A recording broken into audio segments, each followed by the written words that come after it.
जय हिंद। आज final day है एनडी और सीडीएस की प्रिपरेशन का फाइनल प्रेजेंटेशन है। एक एक क्वेश्चन रिवाइज करते जाएंगे तो देखते हैं कौन कौन। पहले हम पॉलिटी से कुछ क्वेश्चन रिवाइज कर लेते हैं, हो सकता है इनमें से भी आपको कोई ना कोई क्वेश्चन आता है। फर्स्ट क्वेश्चन पॉलिटी से है, रिटायरमेंट एज। जजेस की रिटायरमेंट एज 65 ईयर्स है। अब इनमें से कौन कौन से क्वेश्चन आपको पूछ सकते हैं, वहां से स्टार्ट करते हैं। सुप्रीम कोर्ट जो है हाईएस्ट जुडिशरी बॉडी है। लॉज मेकिंग बॉडी कौन सी है? पार्लियामेंट। कौन सी है? लॉज कहाँ बनते हैं? पार्लियामेंट में, सुप्रीम कोर्ट में नहीं बनते। भारत में एक सुप्रीम कोर्ट है, उसका हेडक्वार्टर न्यू दिल्ली में है। हाई कोर्ट भारत में 25 है और अलग अलग स्टेट्स में 25 है हाई कोर्ट्स है। और जो क्लोजियम है इसका सुप्रीम कोर्ट का उसमें 33 जजेस plus chief justice of India होते हैं। कौन होते हैं? Chief justice of India and 33 जजेस ऑफ सुप्रीम कोर्ट। और हाईएस्ट अथॉरिटी जो होती है वो चीफ जस्टिस ऑफ इंडिया होता है। करंट चीफ जस्टिस है B.R. गवई। याद रखिएगा, B.R. Gavai current chief justice है। और first chief justice H.A. Kaliya है। B.R. गवई से पहले संजीव खन्ना जो थे वो 51 चीफ जस्टिस थे। 50 याद रखिएगा, ये आपको टेबल पे आ सकता है, बार बार ये क्वेश्चन रिपीट हो रहा है तो आ सकता है, ठीक है। यू ललित 49, 50 जो थे D.Y. चंद्रचूड़, 51 संजीव खन्ना एंड 52 गवई। ये चारों ही याद रखिएगा। और सुप्रीम कोर्ट के जजेस को अपॉइंट करते हैं प्रेसिडेंट ऑफ इंडिया। कौन करते हैं? President of India. और एक और क्वेश्चन इसमें से आ सकता है, फंडामेंटल राइट्स जो है आर्टिकल 32 में सुप्रीम कोर्ट से एक राइट्स दिए हैं रेमेडीज, फंडामेंटल रेमेडीज, और ये एनफोर्सेबल है। एनफोर्सेबल मीन्स आप सुप्रीम कोर्ट में आप इसको चैलेंज कर सकते हो। ये जो आर्टिकल 32 है इसको heart and soul of Indian constitution कहा जाता है। और ये हार्ट एंड सोल किसने कहा था? B.R. अम्बेडकर में। 5 रिट्स हैं, याद रखिए, मैंडेमस, प्रोहिबिशन, सिटोरी,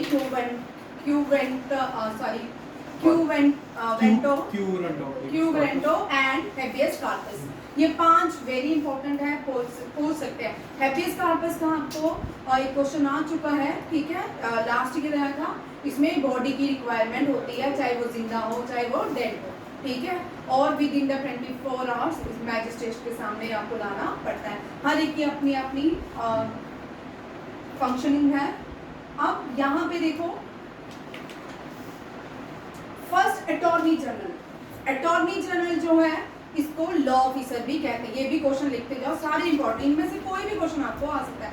ये आपकी CGS CSS में CHSL के एग्जाम में भी पूछे जा सकते हैं, ठीक है। फर्स्ट अटॉर्नी जनरल कौन थे? MC सेटलवर्थ। और attorney general also known as first law officer. और अटॉर्नी जनरल जो है करंट अटॉर्नी जनरल कौन है? R. वेंकटरमणी। कौन है? R. वेंकटरमणी। और first law officer B.R. Ambedkar है। और कॉन्स्टिट्यूशन, जिसको फादर ऑफ कॉन्स्टिट्यूशन भी B.R. अम्बेडकर को कहा जाता है। Architect of the constitution B.R. Ambedkar को कहा जाता है। B.R. अम्बेडकर के फादर जो थे उन्होंने रेजिमेंट बनाई थी, उस रेजिमेंट का नाम महर रेजिमेंट था। और महर जो है B.R. अम्बेडकर इस कम्युनिटी को बिलोंग करते थे, ये भी याद रखिएगा। और first law officer B.R. Ambedkar है। और architect of Indian constitution doctor B.R. Ambedkar.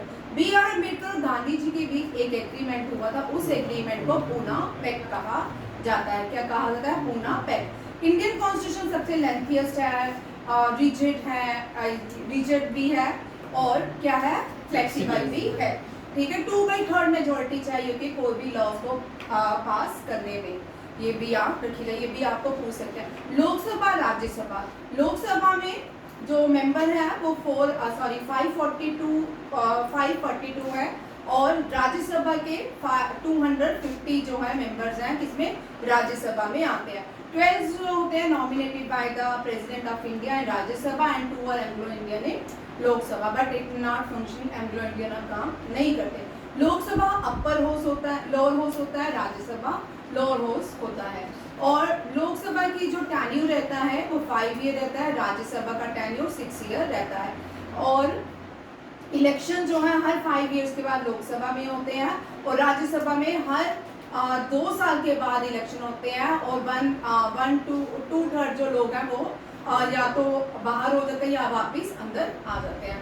Remove her function उसके याद रखिएगा। राज्यसभा का फंक्शन क्या है और इलेक्शंस का 2 ईयर आफ्टर 2 ईयर राज्यसभा के इलेक्शन होते हैं और राज्यसभा का टेन्योर है 6 ईयर।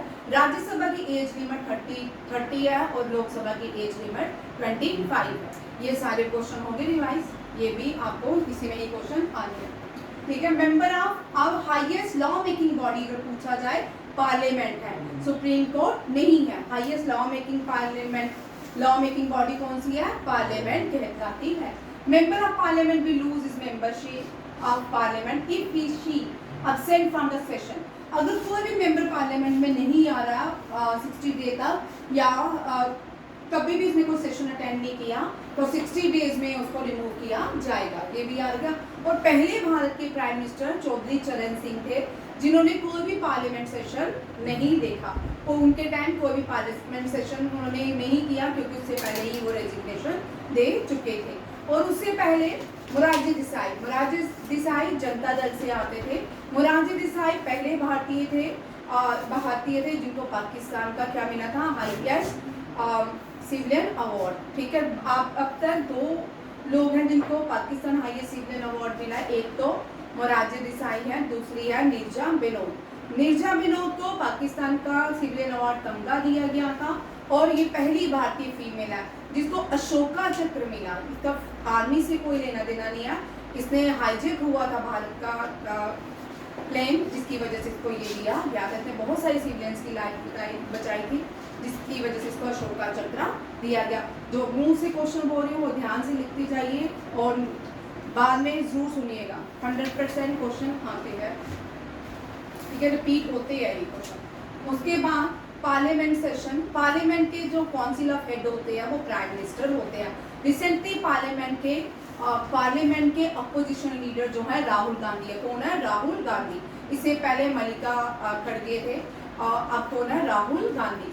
और पार्लियामेंट में जो हाईएस्ट बॉडी होती है लोकसभा में जो स्पीकर होता है और राज्यसभा में चेयरमैन होता है। चेयरमैन एक्स ऑफिशियो या वाइस प्रेसिडेंट ऑफ इंडिया भी कहलाता है, ये भी याद रखिएगा। ये सारे क्वेश्चंस भी आ सकते हैं, आपको कोई भी क्वेश्चंस आ सकते हैं। और लॉज जो है, जो भी लॉज चेंज 3 ऑर्गन सिस्टम्स होते हैं, लेजिस्लेचर, एग्जीक्यूटिव, जुडिशरी। लॉज जो है अगर अकॉर्डिंग टू कॉन्स्टिट्यूशन नहीं होते, जुडिशरी फिर से लेजिस्लेचर के पास भेजती है लॉज बनाने के लिए, ये भी याद। पार्लियामेंट्री सिस्टम हमने कौन सी कंट्री से लिया था? यूके से, ब्रिटेन यूके से, ठीक, कहाँ से लिया था? ब्रिटेन यूके से। अब यहाँ पे एक क्वेश्चन करिए, कॉन्करेंट लिस्ट, स्टेट लिस्ट और कॉन्करेंट लिस्ट देखना कितने हैं करंट, कितने सब्जेक्ट्स हैं। State list, concurrent list very important, ठीक है। हमारे यहाँ पे फेडरल सिस्टम है, फेडरल सिस्टम में हम क्या करते हैं, सब्जेक्ट्स को डिवाइड कर देते हैं। स्टेट के सब्जेक्ट्स कितने हैं, कितने स्टेट के पास इतने सब्जेक्ट्स हैं वो काम करता है और उसको यूनियन लिस्ट कहा जाता है। यूनियन लिस्ट में कितने सब्जेक्ट्स आते हैं? हाँ, स्टेट लिस्ट में कितने आते हैं? नहीं बेटा, 1 मिनट। और कॉन्करेंट लिस्ट में ये चेंज हो गया है इसलिए करंट देख लेते हैं। हाँ, यूनियन लिस्ट में चेंज हुए हैं, ठीक है, करंट कर लेते हैं। करंट 52 है यूनियन में, स्टेट में कितने हैं? सीधे डालो state list, current, union, subjects of union and state and concurrent list, ये सीधे ही आ जाता है। और 100 जो है शायद कॉन्करेंट लिस्ट में 100, स्टेट में 61, गलत हो गया यार,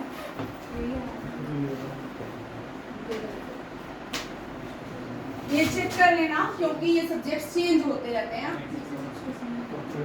कॉन्करेंट में कितना? 97 है, 100 नहीं हुए, चेक किया आपने? 90s की तो चेक किए बिना नहीं बोलिए। ये क्वेश्चन बड़ा इंपॉर्टेंट है भाई, ये रिपीट होता है question. Union list, state list, मुझे दो, union list, state list and concurrent list. Very very important question है, कितने सब्जेक्ट से ये करके जाइएगा, ठीक है। और ये क्वेश्चन आता है कॉन्ट्री लिस्ट हमने ऑस्ट्रेलिया कितने हमें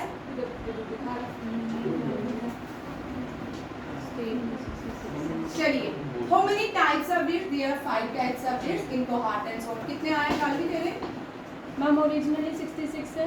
कॉन्ट्री यूनियन लिस्ट में भाई यूनियन लिस्ट में ज्यादा होंगे, स्टेट लिस्ट में नहीं ज्यादा। यूनियन लिस्ट में 97 है मैंने बेटा तभी तो बोल रही हूँ मैंने, तो चेंज गलत हो रहा है, तुम धीरे धीरे तो काम कर रहे हो, ठीक है। ये क्वेश्चन कर लो, बहुत इंपॉर्टेंट क्वेश्चन है, ठीक है। यूनियन लिस्ट में 97 या 100 हो चुके हैं शायद, 100 तेरा 100 हाँ यूनियन लिस्ट में 100 हो चुके हैं, ठीक है। स्टेट लिस्ट में 62 होंगे, 62 है, 61 या 62, और कॉन्करेंट लिस्ट में जो है 50 के रेंज में होंगे, कितने हैं कॉन्करेंट 52। मेरा अंदाजा ठीक था, इससे अच्छा मैं ही आपको पहले बोल देती हूँ, चेक कर लो सही नहीं करते। यूनियन में याद रखिए 100 है, ये 97 और 100 दोनों लिख लो क्योंकि मुझे याद है चेंज हो चुके हैं, ठीक है। ओरिजिनली 100 है, ओरिजिनली 100 है से 97 है। हाँ पर दोनों ही आप ऑप्शन याद रखोगे, स्टेट में 62, कॉन्फ्रेंट में 52, ठीक है। ये तीनों क्वेश्चंस बड़ी बार रिपीट होते हैं और इसमें ये आपको आ सकता है, आने के चांसेस 100%, ठीक है। नेक्स्ट क्वेश्चन है, रीड्स हमने कर लिया, फंडामेंटल राइट्स में आती है, रीड्स किस में आती है, fundamental rights. Fundamental rights originally 7 थे और अब कितने हैं 6, और जो एक राइट हमने बाहर कर दिया वो लीगल फंडामेंटल लीगल राइट था, सॉरी प्रॉपर्टी राइट था, उसको हमने लीगल राइट बना दिया। प्रॉपर्टी राइट अब फंडामेंटल राइट नहीं है, ये भी याद रखिएगा। और article 20 and 21 never suspended during emergency, यानी कि जब इमरजेंसी भारत में लगाई गई थी बाकी सारे आर्टिकल डिसॉल्व हो जाते हैं, 2 सस्पेंड नहीं होते, 20 एंड 21। 21 जो लाइफ एंड प्रॉपर्टी से डील करता है और 20 जो है ये बताता है कि आपको कोई भी पनिशमेंट के लिए जस्ट अगर आप क्राइम करते हो उसके लिए आपको मल्टीपल पनिशमेंट्स नहीं मिलती। Next, who administered the oath of president of chief justice of India. Minimum age required to become vice president of India 35 इयर्स। गवर्नर ऑफ ये सेम ही रहेंगे, गवर्नर और वाइस प्रेसिडेंट 35 इयर्स, याद रखिएगा। हेड ऑफ द स्टेट जो होते हैं गवर्नर होते हैं, head executive head of the country जो होते हैं प्रेसिडेंट होते हैं, और हेड ऑफ द गवर्नमेंट जो होते हैं वो प्राइम मिनिस्टर होते हैं, head of the council of minister जो होते हैं वो भी प्राइम मिनिस्टर होते हैं, ये भी याद रखिए, ये भी आता है। और head of the council minister of the state कौन होते हैं, ये भी चीफ मिनिस्टर होते हैं। Governor head of the state state हैं स्टेट के, और head of the council of minister state के कौन होते हैं, चीफ मिनिस्टर। इन सबको lieutenant governor, governors, UPSC chairman, chief election commissioners, chief justice of India, army defence, इन सबको कौन अपॉइंट करता है, president of India. Head of the country president, first citizen of India president, याद रखिएगा first citizen of India Bharat के president ही कहते हैं। Which article of the Indian Constitution deals with the oath and affirmation? देखो रोज कैसे आता है, by the president, pause करो।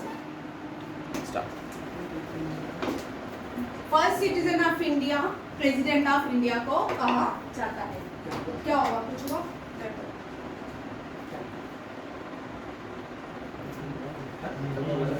क्या हुआ, नहीं कुछ नहीं, करो आप देखो which article of the constitution, ये oath affirmation of president article 60, और ये आर्टिकल बार बार मैं आपको प्रेसिडेंट जो है एग्जीक्यूटिव हेड होते हैं, क्या होते हैं, फर्स्ट जो प्रेसिडेंट थे वो डॉक्टर जितेंद्र प्रसाद थे और वो longest serving president of India थे, ये भी याद रखिएगा। और वो फर्स्ट लॉ ऑफिसर थे और वो फर्स्ट कॉन्स्टिट्यूंट असेंबली के प्रेसिडेंट थे। कॉन्स्टिट्यूंट असेंबली में ही ड्राफ्टिंग कमेटी बनाएगी और ड्राफ्टिंग कमेटी के जो चेयरमैन बनाएंगे वो डॉक्टर B.R. अम्बेडकर बनाएंगे। Next, article 30 deals with the heart and soul of Indian constitution. Directive principle जो हमने है, ये ज्यादातर डायरेक्टिव प्रिंसिपल जो है ये डील्स विद द स्टेट और रिसोर्स। अगर आपको स्टेट पैसे नहीं देगी, डायरेक्टिव प्रिंसिपल क्या होगा, फंक्शनिंग नहीं होते। Directive principle is not enforceable by law, but fundamental rights are enforceable by law. ये याद है, फंडामेंटल ड्यूटी भी एनफोर्सेबल बाय लॉ नहीं है, but fundamental rights are enforceable by law. ठीक है, directive principle state policy has been adopted from Irish constitution. Indian, ये भी बड़ा इंपॉर्टेंट क्वेश्चन है, भारत के कॉन्स्टिट्यूशन की कस्टोडियन कौन है? Chief justice of India. कौन रहते हैं? Chief justice of India. Constituent assembly of India was formed on the recommendation of cabinet mission. On the recommendation of cabinet mission. अच्छा, कॉन्स्टिट्यूशन पर्पस किसने दिया था? Purpose of the Indian, purpose जो दिया था कॉन्स्टिट्यूशन का, ये एम.एन. रॉय ने दिया था। और इंडियन कॉन्स्टिट्यूशन को लिखा हैंड किसने लिखा है? हाथों से किसने लिखा? प्रेम बिहारी रायजादा। प्रेम बिहारी रायजादा, याद रखिएगा, इंडियन कॉन्स्टिट्यूशन को हाथों से उसने लिखा। दुनिया में सबसे बड़ा रिटन कॉन्स्टिट्यूशन भी भारत का है। किसका है? भारत का है। कोई हिल रहा है यार। Fundamental rights can be suspended bye, fundamental rights कौन सस्पेंड कर सकता है? प्रेसिडेंट। और इमरजेंसी भी कौन प्रोक्लेम करता है? President of India. 3 types of emergency होती है, national, state and financial emergency. आप आर्टिकल नेशनल का क्या है? तू बोल Ravinder. Which article deals with the national emergency, state emergency and financial emergency? ये क्वेश्चन में तुमने 10 कर दिया। तीनों मुझे तीनों करके जाना, ये क्वेश्चन आएगा। ठीक है, आर्टिकल चेक कर लो, 352, 356। ठीक है, ये भी याद रखिएगा, ये सारे आर्टिकल्स याद रखिएगा। The vacancy of the office of the president must be filled 6 months. कितने? 6 months। एग्जैक्ट मुझे याद नहीं है, आर्टिकल्स चेक कर लो। 356 है, ये मुझे पता है। 352 किसका है? 350 है मैम नेशनल इमरजेंसी, 356 है स्टेट इमरजेंसी और 360 है फाइनेंशियल इमरजेंसी। तीनों ही लिख लो भाई। Part 4A deals with the fundamental duties. Part 4A article 81 deals with the Lok Sabha and the article 80 deals with the Rajya Sabha. Article 81 ये भी लिख लो, article 81 deals with the Lok Sabha and 80 deals with the Rajya Sabha. Part 4A deals the fundamental duty. Part 4 deals with the fundamental rights. Part 3 deals with the directory principle. Part 3 A. Part 3 A deals with the directory principle and part 4 deals with the fundamental rights. 4A deals with the fundamental duty. First law officer of country को attorney general कहा जाता है। Current attorney controller audit general कौन है? संजय बड़े मूर्ति, संजय मूर्ति कौन है? संजय मूर्ति। ठीक है, संजय मूर्ति। करंट ये रिटायर्ड हो गया, जीसी मुर्मू, अब नहीं है ये बड़ा इंपॉर्टेंट क्वेश्चन है। ठीक है, ये भी अभी मैंने आपको बोला डायरेक्टिव प्रिंसिपल। भाई हिल को नहीं, तुम में से कोई हिल रहा है? अच्छा, डायरेक्टिव प्रिंसिपल जो है रिसोर्स है। Cheque on the bank payable at the convenience, KT Shah ने कहा। किसने कहा? Election commission, article 324 deals with election commissioner. Election commissioner Ganesh Kumar है। ठीक है, गणेश कुमार। और 18 लोकसभा के ये क्या थे? राजीव कुमार 18 लोकसभा के चीफ इलेक्शन कमिश्नर थे। अब जो नेक्स्ट लोकसभा इलेक्शन होंगे उसके देखते हैं कौन होते हैं। अभी इनका टेन्योर कितना रहता है? वैसे 5 ईयर ही टेन्योर रहता है इलेक्शन कमिश्नर का भी। और फर्स्ट इलेक्शन कमिश्नर सुकुमार थे। कौन थे? सुकुमार, लिख लो। और first female election commissioner Rama Devi थी। कौन थी? रमा देवी। ये भी बड़ा इंपॉर्टेंट क्वेश्चन है। इलेक्शन कमीशन को अपॉइंट करते हैं प्रेसिडेंट ऑफ इंडिया। क्यों अपॉइंट करते हैं? President of India. First tribal president of India Droupadi Murmu. Droupadi Murmu जो है ये संथल कम्युनिटी से आती है। कौन सी ट्राइबल कम्युनिटी से आती है? संथल कम्युनिटी। जीसी मुर्मू जो farmer lieutenant governor, first lieutenant governor थे यूटी लद्दाख के, वो भी संथल कम्युनिटी से आते हैं। और बाद में वो कंट्रोलर ऑडिट जनरल बने, वो भी सेंट्रल कम्युनिटी से आते हैं। कंट्रोलर ऑडिट जनरल का टेन्यूर 6 ईयर रहता है, अटॉर्नी जनरल का टेन्यूर 5 साल रहता है। ये दोनों क्वेश्चन भी आ सकते हैं, ठीक है। First tribal president Droupadi Murmu, ठीक है। First president doctor Rajendra Prasad. अब तक भारत में 4 प्रेसिडेंट्स ने वीटो पावर का यूज किया है, ठीक है। पहली वीटो पावर जो यूज की गई थी उसको हम absolute veto power doctor Rajendra Prasad ने यूज की थी, और सस्पेंशन वीटो पावर जो है के.आर. नारायणन ने की थी। बाद में एपीजे अब्दुल कलाम ने की थी, बाद में उसको इन्होंने रिजेक्ट कर दिया। बट मोस्ट इम्पोर्टेंट जो क्वेश्चन आता है वो ज्ञानी जैल सिंह से आता है। ज्ञानी जैल सिंह ने वीटो पॉकेट वीटो का यूज किया। किसका? पॉकेट वीटो का। ये पॉकेट वीटो कौन सी बिल के अगेंस्ट थी? पोस्ट ऑफिस बिल के अगेंस्ट। किसके थी? Post office bill. और ज्ञानी जैल सिंह भारत के पहले सिख प्रेसिडेंट थे, और भारत के, और इनकी समाधि से भी क्वेश्चन पूछा जाता है, और इनकी समाधि कहाँ पे है? एकता स्थल में है।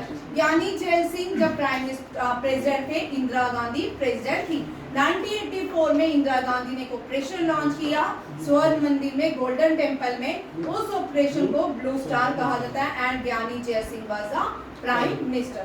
और जो इमरजेंसी है वो ज्ञानी gel Singh was the president of India. और इमरजेंसी जो है वो 1977 में लगाई गई, पहले लगाई गई थी। बड़े साल तक इमरजेंसी में भी भारत का बहुत नुकसान हुआ, ठीक है। उसके बाद 1842 भी भारत के लिए बड़ा ब्लैक डे भी बोल सकते हैं, ठीक है। एक बड़ी सी चीजें हैं जो डिस्कस करेंगे किसी और टॉपिक में, अगर करने बैठते तो एक ही टॉपिक चलता रहता है, ठीक है। Head of the Lok Sabha president से कर रहे थे, और ज्ञानी gel Singh first Sikh president थे। फर्स्ट मुस्लिम प्रेसिडेंट थे डॉक्टर जाकिर हुसैन, और ये first president who died in office भी डॉक्टर जाकिर हुसैन। बड़ी बार क्वेश्चन आता है। और डॉक्टर जाकिर हुसैन के बाद कौन प्रेसिडेंट ऑफ इंडिया बने, ये भी क्वेश्चन रिपीट होता है, वी.वी. गिरी। ये भी याद रखिए। First Dalit president K R. Narayan. K R. Narayan Bharat के पहले दलित प्रेसिडेंट थे। सेकंड दलित प्रेसिडेंट रामनाथ कोविंद थे। और फर्स्ट फीमेल प्रेसिडेंट जो थी वो प्रतिभा पाटिल थी। प्रतिभा पाटिल भारत की 12th प्रेसिडेंट बनी। 12th प्रेसिडेंट जो थी वो फर्स्ट फीमेल प्रेसिडेंट थी। 11th president very important APJ Abdul Kalam थे, और ये मिसाइल मैन ऑफ इंडिया भी थे। Missile man of India APJ Abdul Kalam को कहा जाता है। 12th प्रेसिडेंट कौन बना भारत का? प्रतिभा पाटिल। 13th प्रेसिडेंट बने Pranab Mukherjee. 14th president Ramnath Kovind, and 15th president कौन है? द्रौपदी मुर्मू। देखो सीक्वेंस में प्रेसिडेंट पूछ सकते हैं 11, 12, 13, 14, 15, ठीक है। 15th प्रेसिडेंट जो है सेकंड वुमेन प्रेसिडेंट भी है, and she belong, and first tribal president भी है। इससे पहले ये फॉर्मर गवर्नर थी, कहाँ की? झारखंड की, ठीक है। ये भी इम्पोर्टेंट क्वेश्चन। नेक्स्ट क्वेश्चन देखिए, ये हम कर चुके हैं स्पीकर। अब एफकेट में लोकसभा स्पीकर से क्वेश्चन था, उसमें पूछा गया था father of Lok Sabha G.V.. Malvankar. G.V.. Malvankar Bharat के पहले लोकसभा स्पीकर थे, इन्हीं को ही फादर ऑफ लोकसभा कहा जाता है। एंड करंट 18 लोकसभा के स्पीकर हैं ओम बिरला, 17 के भी ओम बिरला, 16 के सुमित्रा महाजन, 15 के मीरा कुमार। ये चारों ही याद रखने हैं, ठीक है। ये बड़ा इंपॉर्टेंट है। 15 लोकसभा में, अब आपको क्वेश्चन यहाँ पे ट्विस्ट हो सकता है, ठीक है।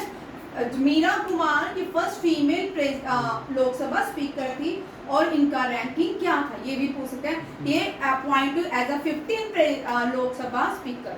She is appointed as first female speaker as 15 Lok Sabha speaker, ये भी याद रखिए। 16वीं लोकसभा स्पीकर फीमेल थी सुमित्रा महाजन। 17 एंड 18 जो थे ओम बिरला, आज भी ओम बिरला ही है। ये राजस्थान से आते हैं, कोटा से। नेशनल कमीशन फॉर मिनॉरिटीज के लिए कमीशन बनाया गया 1992। इसको मंडल कमीशन कहा नहीं। मंडल कमीशन में तो जॉब्स को परसेंटेज रिजर्वेशन बनाई गई थी मंडल कमीशन में, ये नहीं है, ठीक है। 1992, ठीक है। कमीशन फॉर मिनॉरिटी कब बनाया गया? 1992। याद रखिएगा। और यहाँ पे थोड़ा सा क्वेश्चन 1992 है तो थोड़ा करते हैं। 1992 से क्वेश्चन जो रहते हैं, तब भारत के prime minister PV Narasimhan Rao थे। भारत कब से 3 टायर सिस्टम ला रहा था? किसी भी सरकार ने भारत में 3 tier system decentralization of India को मान्यता नहीं दी। उसके बाद जब पीवी नरसिम्हा राव आए, भारत में पंचायती राज को इम्प्लीमेंट किया गया। 93 में पंचायती राज इम्प्लीमेंट हुआ, 94 में म्युनिसिपल कॉर्पोरेशन को इम्प्लीमेंट किया गया। ये स्केड्यूल भारत का स्केड्यूल कॉन्स्टिट्यूशन के अंदर 12 है। 11th और 12th schedule deals with the municipal corporation and Panchayati Raj and municipal corporation. ये क्वेश्चन रिपीट होते हैं, बार बार रिपीट मैं इसलिए करती हूँ ताकि आपको याद हो जाए, और ये इनके आने के चांसेस बहुत ज्यादा रहते हैं। 11th schedule deals with Panchayati Raj, 12th schedule with the municipal corporation and who was the prime minister? PV Narasimhan Rao. ये भी याद, और ये कांग्रेस से आते थे। कहाँ से आते थे? किस पार्टी को बिलोंग करते थे? कांग्रेस। पहली कांग्रेस के अलावा जो पहले प्रेसिडेंट बने वो किस पार्टी से? वो जनता दल से थे, मोरारजी देसाई। कौन थे? याद रखिए, कांग्रेस के अलावा जो पहले नॉन इंडियन कांग्रेस प्रेसिडेंट बने वो थे मोरारजी देसाई। ये काट दो, चेक कर लो भाई। करंट मिनॉरिटी मिनिस्टर कौन है? चीफ मिनिस्टर्स ऑफ इंडिया को गवर्नर अपॉइंट करते हैं, जजेस of supreme court retired at the. अब यहाँ पे यहाँ से वापिस पॉज कर बेटा। करंट मिनॉरिटी मिनिस्टर है किरण रिजिजू, और किरण रिजिजू से क्वेश्चन बनता है, इंपॉर्टेंट है। अभी लोकसभा में वक्फ बोर्ड को बिल को लाने वाला किसको लाया? वक्फ बोर्ड किरण रिजिजू इंट्रोड्यूस किया बिल को लोकसभा में, किरण रिजिजू ने। ये क्वेश्चन याद रखिएगा। वक्फ बोर्ड जो है वो लोकसभा पार्लियामेंट में पारित नहीं होता, इसके लिए अलग कमेटी बनाई गई थी। फिर वहां से दोबारा ये लोकसभा में आया और इसको रिप्रेजेंट किया किरण रिजिजू ने। ठीक है, ये भी इंपॉर्टेंट क्वेश्चन। जुडिशरी रिव्यू जो है, ये procedure establish bye judiciary review को एस्टैब्लिश करते हैं लॉ के द्वारा किए जाते हैं। Speaker of Lok Sabha has to address letter. Speaker of Lok Sabha resignation किसको देते हैं? ये भी बड़ा इंपॉर्टेंट क्वेश्चन है। डिप्टी और लोकसभा स्पीकर को, प्रेसिडेंट वाइस प्रेसिडेंट को, और वाइस प्रेसिडेंट प्रेसिडेंट को देते हैं। Guardians of the fundamental right judiciary को कहा जाता है। प्राइम मिनिस्टर को अपॉइंट करते हैं president. Shalvi, council of minister को कौन अपॉइंट करते हैं? प्रेसिडेंट तो, बट काउंसिल ऑफ मिनिस्टर में थोड़ा सा ट्विस्ट है। काउंसिल ऑफ मिनिस्टर में recommendation by prime minister and appointed by president. ठीक है, अटॉर्नी जनरल की रिकमेंडेशन रहती है प्राइम मिनिस्टर की, अपॉइंटेड बाय प्रेसिडेंट। ठीक है, on the recommendation of the prime minister cabinet minister were appointed by the president of India. ये भी 2 forms are there, parliament and president. Parliament में जब भी कोई सेशन स्टार्ट होता है, प्रेसिडेंट दोनों हाउसेस में क्या करता है? समन भी भेजता है और एड्रेस भी करता है। प्रेसिडेंट लोकसभा राज्यसभा को या तो जॉइंट एड्रेस कर देता है या अलग अलग एड्रेस करेगा, और प्रेसिडेंट के पास पावर होती है समन करने की। किसकी पावर होती है? समन करने की। फर्स्ट चेयरमैन ऑफ बैकवर्ड, ये बैकवर्ड क्लासेस कमीशन, इसको कैलकर कमीशन भी कहा जाता है। काफा साहब कैलकर, ये याद रखिए, इस तरह के क्वेश्चंस भी आते हैं। ठीक है, इस बार आप लोगों ने टाइम थोड़ा कम दिया है तो आप लोगों को बड़े सारे क्वेश्चंस ये रह गए। ठीक है, कैलकर कमीशन जो है बैकवर्ड क्लासेस के लिए है। फर्स्ट बैकवर्ड क्लासेस जो कमीशन बनाया था इसी के अंदर बनाया गया। और सेकंड बीपी मंडल, बीपी मंडल को फादर ऑफ बैकवर्ड क्लासेस कहा जाता है। इसको कहा जाता है बीपी मंडल। अभी मैंने आपको बोला यहाँ पे रिजर्वेशन जो थी, इसके लिए देश में बड़ा विद्रोह हुआ बीपी मंडल के लिए, और बीपी मंडल ने ही शेड्यूल का schedule tribes, reservation for women, ये सारी बीपी मंडल ने ही है। Article 340 deals with the socially and educationally backward classes. ये आपने 9th में SST में क्वेश्चन पढ़े होंगे बीपी मंडल के। ये अब जल्दी करते हैं क्योंकि हमने सारे डिस्कस कर दिए। ठीक है, मैं एक लीड में 1 लाइनर में पढ़ूंगी। ठीक है, कॉन्स्टिट्यूंट असेंबली के पहले प्रेसिडेंट डॉक्टर जिंदर प्रसाद, सर लॉन्गेस्ट सर्विंग भी डॉक्टर जिंदर प्रसाद। सरकारी कमीशन जो स्केड्यूल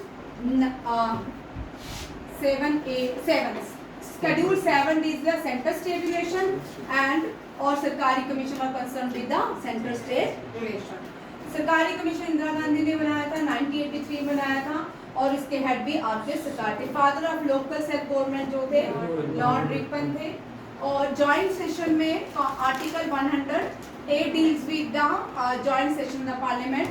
पार्लियामेंट को जॉइंट सेशन 108 में लगा सकते हैं। हाईएस्ट अथॉरिटी जो है अमेंडमेंट करने की वो पार्लियामेंट के पास रहती है। 52 आर्टिकल 52 जो है एंटी डिफिक्शन लॉज है and schedule 10 deals with the anti defection law. ठीक है। Panchayati Raj system in India is laid out under directive principles state policy. Who can dissolve the Rajya Sabha? None. कोई भी राज्यसभा को डिसॉल्व नहीं कर सकता। यूनिफॉर्म सिविल कोड का आर्टिकल 144 फर्स्ट स्टेट इंडिया में 144 को इम्प्लीमेंट करने वाली उत्तराखंड है। कौन सी है? उत्तराखंड। आगे कर दिया? नहीं, सेम। आर्टिकल 23 और 24 जो है ये राइट अगेंस्ट एक्सप्लॉयटेशन है और member of Rajya Sabha 250, 238 plus 12 equal to 250। Presidential rule mention in article 356। Soul of the constitution preamble को कहा जाता है heart and soul of constitution. किसको कहा जाता है? आर्टिकल 32। आर्टिकल 32 को एक और भी कहा जाता है remedies of the Indian constitution. ये भी याद रखिएगा, remedies of the Indian constitution article 32 को कहा जाता है। फंडामेंटल राइट आर्टिकल 12 से 35। Fundamental duty part 8 is fundamental duties और article fundamental duty citizen mention in which article 51A article untouchability बड़ी वाली, ये लास्ट ईयर एमडीए में क्वेश्चन था। Article 17 deals with the untouchability. यहाँ पॉज करते हैं। सेकेंड टॉपिक जो इसी के साथ कंटिन्यू कर रहे हैं, very important, classical dances. Classical dances को इंट्रोड्यूस किया है भरत मुनि ने। ठीक है, भरत मुनि ने। There are 8 classical dances in India. अगर हम मैप के अकॉर्डिंग देखें तो फिर भी याद हो जाएगा। 2 चीज़ें याद कर लीजिए। ठीक है, ये कौन कौन सी है? क्लासिकल डांसेस भारत में कर्नाटक केरला से स्टार्ट होते हैं। कौन कौन से? मोहिनी केरला में मोहिनीअट्टम एंड कथकली। फिर नीचे तमिलनाडु में आते हैं भारतनाट्यम, आंध्र प्रदेश में कुचिपुड़ी, असम में क्षत्रिय, असम में असमी क्षत्रिय होता है। मणिपुर में मणिपुरी, उड़ीसा में ओडिसी एंड कथक जो है prominent dance of Uttar Pradesh. ये एक आपका टॉपिक हो गया। ठीक है, उसके बाद यहाँ पे देखो बिहू। बिहू जो है ये लोग, इसके बीच जो है बिहू जो है भाई बातें नहीं करेंगे। बिहू जो है ये रीजनल डांसेस हैं। अब इनके बीच जो रीजनल डांसेस हैं, बिहू असम का है, रोफ एंड हिक्कर जम्मू एंड कश्मीर का है, Bangla Punjab, Bharatanatyam again classical dance है तमिलनाडु, गरबा गुजरात, गढ़वाली उत्तरांचल उत्तराखंड का है। ठीक है, Kathak again classical dances, Kuchipudi Kathakali लाओ। लाओ जो है वेरी इंपॉर्टेंट केरला का है। कुचिपुड़ी मेघालय आंध्र प्रदेश का है। मोहिनीअट्टम जो है केरला का है। लावनी हम सब जानते हैं महाराष्ट्र का है। Kalbelia is a UNESCO world heritage, intangible UNESCO world heritage site. ये फ्रॉम कहाँ है? राजस्थान से। चाओ क्लासिकल, चाओ डांस भी इंटेंजिबल डांस है। ये कहाँ का है? वेस्ट बंगाल, उड़ीसा का, झारखंड और वेस्ट बंगाल का। बट आपको यहाँ पे वेस्ट बंगाल याद, उड़ीसा याद रखिएगा, उड़ीसा भी ऑप्शन में याद रखिएगा, झारखंड भी याद रखिएगा और वेस्ट बंगाल, तीनों ही याद रखिएगा। और सत्रिया जो है ये क्लासिकल। भगवत मेला नाट्य, इसमें भी तंजौर में सेलिब्रेट। जता जतिन जो है ये भी बड़ी बात आता है, ये बिहार में ऑर्गेनाइज किया जाता है। अब देखो ये ट्रॉपिकल ग्रासलैंड्स हैं। ठीक है, यहाँ से देखते हैं। ठीक है, ट्रॉपिकल ग्रासलैंड मतलब भूल ही जाता है। और ईस्ट अफ्रीका के, ये भी मैंने आपको इजी टू लर्न करवाया हुआ है कि central Asia, Asia, Russia, India, सब यूरोप सबका जो ग्रासलैंड्स है इनको स्टीप्स कहते हैं। क्या कहते हैं? स्टीप्स। और नीचे ऊपर स्टेप, नीचे डाउन। डाउन में कहाँ है? नीचे, सबसे नीचे कौन सा आइलैंड नेशन है? वो है ऑस्ट्रेलिया। ऑस्ट्रेलिया आइलैंड नेशन है, उसकी डाउन और वेस्ट दोनों ही ग्रासलैंड्स है। ग्रासलैंड टेम्परेट ग्रासलैंड भी आती है और ट्रॉपिकल ग्रासलैंड भी आती है। ट्रॉपिकल ग्रासलैंड वो होती है जो इक्वेटर और ट्रॉपिक रीजन में और सब ट्रॉपिकल रीजन में पाई जाती है। और टेम्परेट ग्रासलैंड वो होती है जो किसमें ट्रॉपिक और टेम्परेट ग्रासलैंड मीन्स आर्टिक के बीच आती है। Tropic of cancer and arctic in the northern hemisphere. ये जो होती है टेम्परेट ग्रासलैंड आती है। सदर्न हेमिस्फीयर में ट्रॉपिक ऑफ कैप्रिकॉर्न और आर्टिक के बीच जो होती हैं उनको टेम्परेट ग्रासलैंड कहा जाता है। सदर्न हेमिस्फीयर आर्टिक वाला, नॉर्दर्न हेमिस्फीयर उल्टा बोल, नॉर्दर्न हेमिस्फीयर ये भी याद रखिएगा। यहाँ देखो ट्रॉपिकल ग्रासलैंड, ये क्योंकि ट्रॉपिकल है, जो अफ्रीका है, साउथ अमेरिका है, ये सारे जो है इक्वेटोरियल रीजन के पास पड़ते हैं। कहाँ पड़ते हैं? इक्वेटोरियल रीजन के पास। ये सारे ग्रासलैंड जो है ये ट्रॉपिकल ग्रासलैंड याद रखिएगा। अगर क्वेश्चन आपको ग्रासलैंड का नाम, युवराज ध्यान से सुनिए क्वेश्चन को, अगर क्वेश्चन आपको ग्रासलैंड्स के नाम दिए ठीक है, वहां आपको ये भी पूछ सकते हैं ट्रॉपिकल कौन सा है। याद रखिएगा जितने मोस्टली कंट्रीज जो साउथ अफ्रीकन है और साउथ अमेरिकन है वो दोनों ही ट्रॉपिकल रीजन्स में आती है। ठीक है, मैप सर ने आपको करवाया है, आपको पता है। ठीक है, ईस्ट अफ्रीका की स्वेना, पॉज कर, एक मिनट पॉज। तुम देखो लार्जेस्ट ग्रासलैंड जो है वो कौन सी है? प्रियारिस। क्वेश्चन आता है लार्जेस्ट ग्रासलैंड कहाँ पे पाई जाती है? ये यूएसए में पाई जाती है। कहाँ पाई जाती है? यूएसए में जो ग्रासलैंड पाई जाती है वो प्रियारिस रहती है। वैसे ग्रासलैंड क्या होता है? हमने बड़ी बड़ी ग्रासलैंड देखे, यहाँ पे कोई ट्रीज नहीं होते, श्रब्स हर्ब्स भी नहीं होते, सिर्फ ग्राउंड होता है ग्रासी से। और कुछ ग्रासलैंड जो है सर्दियों में क्या रहता है? कवर रहता है। और जब भी वो बर्फ हटती है थोड़े सारे वहाँ पे कोई छोटे छोटे जो फ्लावर्स है वो ग्रो होते हैं। ठीक है, और temperate grassland Argentina, temperate grass है पंपास, अर्जेंटीना की ग्रासलैंड को पंपा। ये चार भी क्वेश्चन आ सकते हैं। ठीक है, आपको ये बड़ी बार क्वेश्चन आता है। और यहाँ से अमेरिका के ग्रासलैंड को प्रियारी, साउथ अफ्रीका के वेल्ड, एशिया के स्टेप्पीज, ऑस्ट्रेलिया का ग्राउंड एंड वेल्ड, दोनों ही याद रखेगा। और अफ्रीकन ग्रासलैंड, अफ्रीका का सबसे बड़ा ग्रासलैंड एटलीस्ट रहेगा। ब्राजील जो है साउथ अमेरिका का ग्रासलैंड है पंपास। वेनेजुला भी साउथ अमेरिका में है। लेनोस कौन सा है? लेनोस। मुस्कान चल अब मैं कर देती हूँ, दिलवान तो कर देना। ठीक है, अब आपको ये भी बड़ी याद रखने हैं, ये भी मैं आपको बता देती हूँ, ये भी हम इसी पैटर्न में याद करते हैं मैथ में। ठीक है, देखिए भारत का पहला न्यूक्लियर पावर प्लांट पहला जो है महाराष्ट्र में है, उसका नाम है तारापुर। ठीक है, गुजरात में जो है खाखरा, गुजरात में खाखरा, फाफड़ा, थेपला, ढोकला, खाखरा, पारा, ये भी याद रखिएगा। फिर नीचे आ जाते हैं क्या खाएगा? कर्नाटका में क्या खाएगा? हमने ट्रिक किया है, डेट इज काएगा। कर्नाटका का इस काएगा जो है न्यूक्लियर पावर प्लांट है। फिर नीचे भारत का सबसे बड़ा न्यूक्लियर प्लांट कहाँ पे है? तमिलनाडु में। तमिलनाडु में कुंदमकुल्लम, दो है कुंदमकुल्लम एंड कल्पाकम ये। और इसके बाद यहाँ पे आगे कोई भी भारत में देखो चार स्टेट्स में मैंने आपको करवाया, गुजरात, महाराष्ट्र, कर्नाटका एंड तमिलनाडु, दो ये चार। अब दो कहाँ पे है? वेस्ट इंडिया में, राजस्थान और सॉरी गुजरात, राजस्थान भी आ सकता है, रावाबट्टा, और ये गुजरात और महाराष्ट्र। और दो साउथ इंडिया में है कायगा, कुंदनकलम एंड कल्पाकम। और नॉर्थ इंडिया में उत्तर प्रदेश में कौन सा है? न्योरा एंड राजस्थान में रावाबट्टा। ये न्यूक्लियर पावर प्लांट है, अभी अंडर कंस्ट्रक्शन बहुत सारे चल रहे हैं। इससे एनर्जी जो भी रिलीज होती है हार्मफुल होती है। ठीक है, ये भी याद रखिएगा। ये मैथ के अकॉर्डिंग हमेशा याद रखिएगा। क्लासिकल डांस ये, और दूसरी आती है हमारी कोस्टल गेम। कोस्टल जो स्टेट्स हैं, अगर आपको भूल जाती है एग्जाम में, कोस्टल स्टेट्स भूल जाती है तो मैथ से करिएगा, कभी गलती नहीं होगी। ठीक है, सबसे पहले गुजरात, महाराष्ट्र, गोवा, कर्नाटका, केरला, तमिलनाडु, आंध्र प्रदेश, उड़ीसा, वेस्ट बंगाल। कितनी होगी? 1 2 3 4 5 6 7 8 9।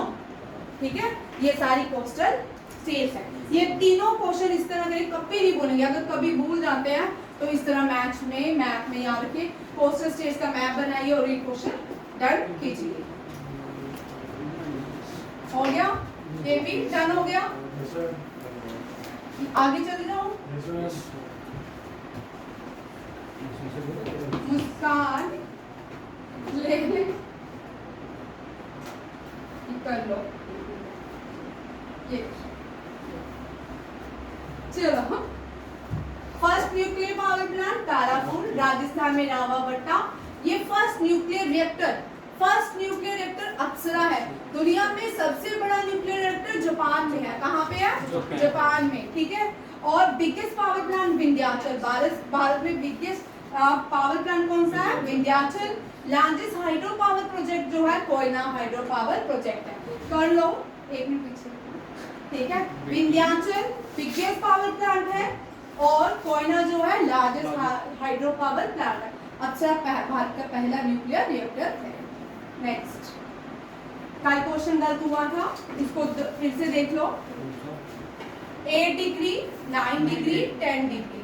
ठीक है, 8 डिग्री, गलती से मैंने 7 डिग्री, 8 डिग्री, 9 बोला था। ठीक है, ये सीक्वेंस में इसलिए इन डिग्रीज का कंफ्यूज। पहले का एम स्क्वायर याद रखिए, अगर आपको जिसको भूल जाता है वो एम स्क्वायर ट्रिक याद रखिए।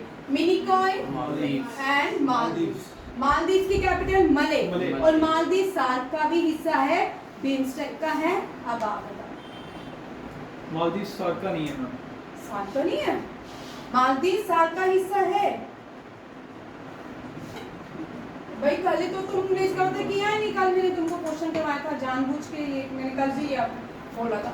9 डिग्री मालदीव एंड लक्षद्वीप, अंडमान निकोबार। अंडमान निकोबार की न्यू कैपिटल श्री विजयपुरम। श्री विजयपुरम।